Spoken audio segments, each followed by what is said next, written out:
Hello and welcome to this video on the full moon happening in the sign of Scorpio.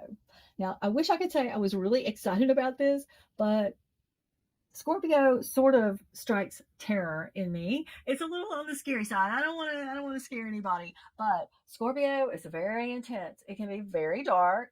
It reflects our shadow side. So we've got the moon in Scorpio with the sun in the opposite side of Taurus, which is our values. It's ease and the fruits of our labor, what we've been able to manifest in our life. So the sun's there. It wants to have fun. It wants to enjoy the goodness of life. Um, Taurus is also associated with money and resources. And Scorpio can also be related to not only death, but it can be the monies that we owe other people. So that opposition, that push and pull of the sun opposite the moon can be sort of a tug of war over what to do about finances. It could be wanting this desire to have fun versus not having the funds to have fun. It can be ego versus intuition because the moon is our feminine, it's our intuitive side.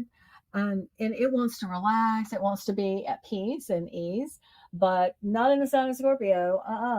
No, it's going to be one of those things where you may see some things or feel some things, some emotions that are um, a little daunting or they may be hard to handle. So I hope this is not the case, but let's take a look at the chart. Maybe it'll bring some clarity. And as I go through the chart, I'm not saying, all of this applies to you. Some of it may apply to you. And sometimes it's the opposite. So it's kind of like it can express itself in a positive way or it can express itself on the opposite side. Sometimes it could be relating to you or it could be relating to somebody that's in your life. So just let your mind sort of settle in and go with the intuitive flow and see what comes into your awareness. So let your intuition guide you as to what and how this may be impacting you. And of course, it always depends on where these planets that we discussed today are transiting in your natal chart. That's going to determine what area of life is being impacted. Okay, so let's get started with the sun opposite the moon, which we talked a little bit about. But I really feel like anytime there's a full moon, it's the ego versus the emotional aspects of that particular sign. And being that Scorpio is so deep and can be dark, it can be past life stuff, even. Um, it can be strong emotions. It can be something that's highlighted or is shown to you with the sun in Taurus. This is the way my life is because of the emotional, maybe the way that you're triggered, your emotions react and respond to other people, your strong emotions. Um, it can be conflict as well. So also we can't overlook the fact that right here next to the sun we have Uranus, and Uranus is the awakener. It's kind of like this cold jolt of like, hey, wake up and take a look at this. Take a look at your values, your resources, your finances, whichever applies to you, whatever in your soul is like, you know ringing out right now. um, Take a look because there's something that you need to see. There's opportunity for growth because Uranus is the awakener for a reason. It wants you to elevate, it wants you to take things to a higher level. It doesn't want you to stay at status quo, it wants you to move up.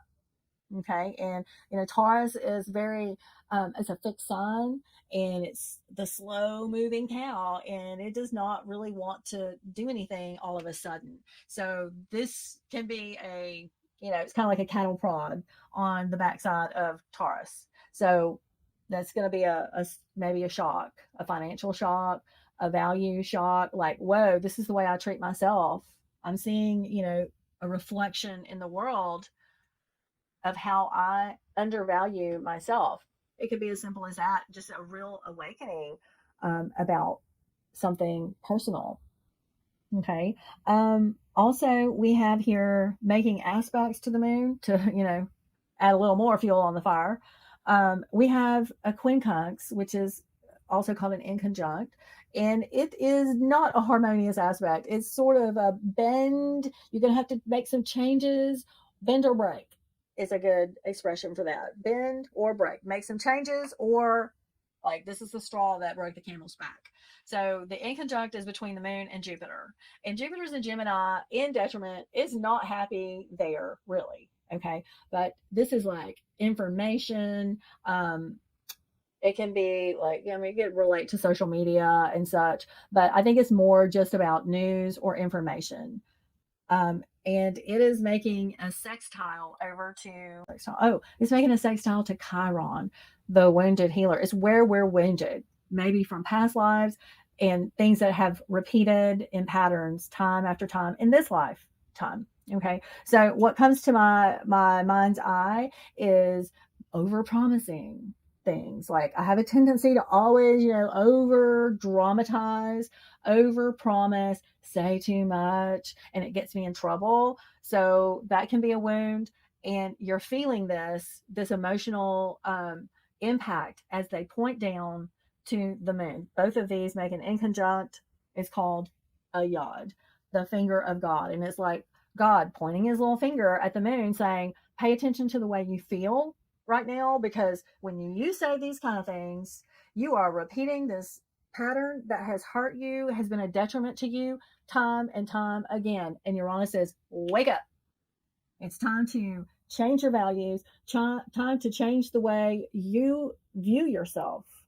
Okay. If you want to manifest more, Taurus, if you want to manifest the life of your dreams, happiness, if you want to get out of these dark emotions, then you're going to need to take things higher. You're going to need to have a new way of seeing yourself, that where you value yourself, have higher self-esteem. So what is it with this full moon that you need to let go of so that you can have more self-worth? You can have more self-esteem. You can manifest the things that you dream of. And I'm speaking to myself here because these are all things that I need to hear also. And with the so we have the sextile between Chiron and Jupiter. This could be information about what needs to be healed in the physical body, because Chiron is in the sign of Aries, which relates to the physical, so and to the body. So maybe take a look at your food resources and how are you consuming, Gemini? How are you consuming and digesting your foods? So pay attention to that. It really, like, even my boyfriend, who does not pay attention to astrology or such things, he has noted before, like, when you go on this particular type of diet, when all you're eating is salads, I've noticed that you feel, or you're more emotional or whatever. So he notices the impact of what I'm consuming, and maybe I don't always notice it, but maybe others do. So you might want to ask yourself, is there anything that you're doing with your physical body that has an impact, an emotional impact on others, or maybe an emotional impact on you, and maybe you don't even realize it. So let's move right along here. And we also have a square. Mercury is squaring down to Pluto in Aquarius. So Mercury is still Mercury's moved into Taurus. It's at 3 degrees of Taurus. This Mercury square to Pluto, take a look at your perspective on your life. How have your beliefs been shaped by your upbringing? How have you been mentally programmed to believe what you believe is possible, or to believe that things aren't possible? So Mercury really wants us to take a look at our perspective. Okay. And Pluto is always wanting us to transform, to change what doesn't work for us, sort of like Uranus, to progress towards something better, something higher. And with Pluto in Aquarius, it's all about higher vibration. Mercury to have a little tact and diplomacy. As long as Mercury can slow down, you can get the mind to slow down. It should be, easy to do in Taurus. Slow down. Don't be, overreactive. Don't. I think of Mercury and Pluto as kind of risky things. You may try a new way of expressing yourself, and it could blow up in your face with Pluto. Like boom. and that could go bad. So it's not a good time to take risk right now. I would not do it because Pluto's also making a sextile over to Neptune at 1 degree. So Pluto's 3 degree. Pluto is 3 degrees Aquarius, and Neptune is at 1 degree of Aries. Okay, so it's really asking you to dream big, of think outside the box. What can you envision as your utopia?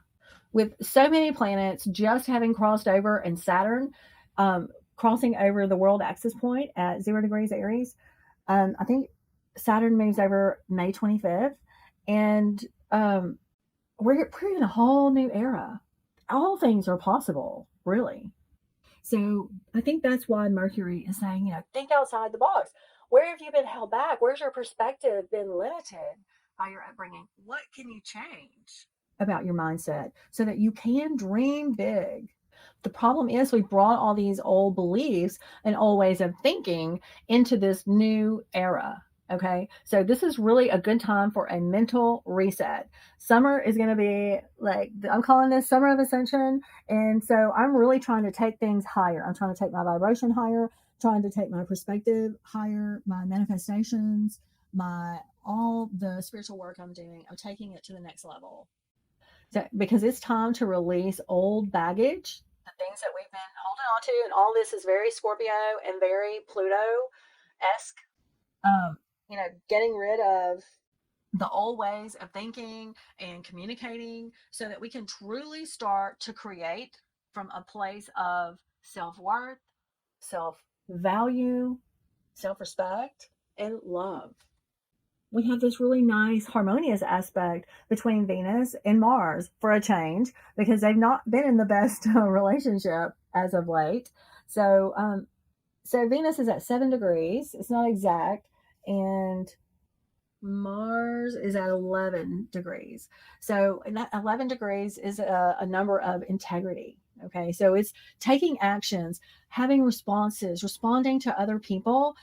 It's in the sign of Leo. So it's like really, being joyful, being creative, expressing your soul truth from a place of integrity. This is authenticity. And I believe that with Venus making an aspect, a positive aspect, it's like this easy flow of this goddess energy into being able to take responsibility and step into your power and authenticity in the way that you not only treat yourself, but extend that love to others. Reflect the inner love into the outer in our relationships. And so Venus is in Aries now, and she's really helping us to forge ahead.